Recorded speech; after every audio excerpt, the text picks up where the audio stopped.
I'm actually not feeling well mga sis, kaso dahil alipin tayo ng salapi, ayan, magpa-product shoot tayo ngayon kasi walang pasok. Tapos, hindi kasi ako makatulog kahit nakahiga ako, gusto ko magpahinga. Wala eh.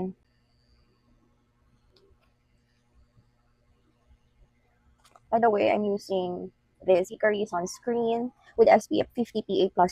So, ang tagal ko ng, yung isang pack, isang pouch, ang tagal ko na siyang gamit.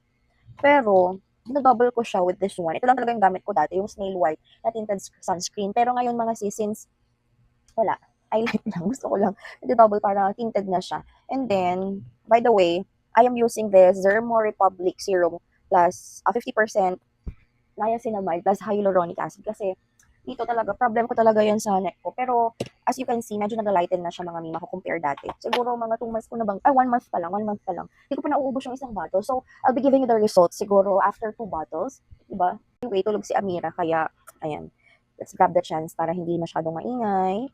Paubos na ang aking snail white. Matagal ko nang gamit itong mga mima ko, siguro 10 years na ata. 10 years ko nang gamit itong snail white. 8 years, ganyan. 8 to 10 years. Sana pala pinakita ko sa inyo yung ano. Sige, next time. Yung before, after, gano'n. Naglaba ako ng morning. Naglaba while nag-i-edit, di ba? Nag-i-edit ako ng mga na-shoot na products para ma-delete ko na yung mga raw videos. Ito, this is, kalimutan ko, natanggal na yung ano eh. Pero matagal na sa akin itong mga sister ko. And then, itong brush na to, from Watsons lang ito.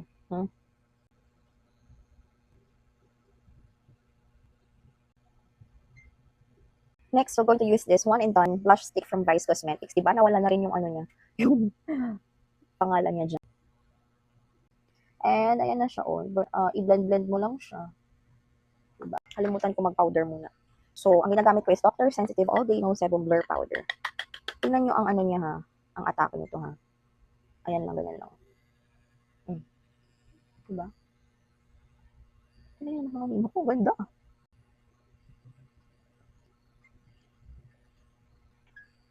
Tinted lippy oil. Ang ganda nito mga mima ko, pero madalang ko na siyang gamitin kasi pag nag-discuss ako, nauubos. So, ayan, gamitin lang natin siya pag dito sa bahay. Ayan. Nauubos. Yung pag nakadalawang subject na ako, ay dalawang section na ako, wala na. Kasi oil-based siya. So, kapag na-wipe mo or nagsalita ka ng nagsalita, talagang matatanggal. Siyempre, pinakailangan natin ng eyelash extension. Cluster lashes. Madami na akong video dyan mga mima ko. I-check nyo na lang. Ito, ang gagamitin ko ngayon ay Wild Stem Fishtail. Parang 3 lang ang nagagamit ko dito pag ito. So, ayan, yan lang. Diba? Mga mima ko kung paano maggamit nito ha. Hindi ako biniyayaan ng mima ko. Hindi kasi ako biniyayaan talaga ng pilik mata mga sis. Ayan lang siya diba? Parang kalbo. Meron yan pero manipis at saka maliit, maikli. Ayan, diba? Hindi pa pala tayo tapos para hindi tayo maging hula sa pag-video natin. Ayan, gamit tayo ng Shiglam setting spray. Ayan.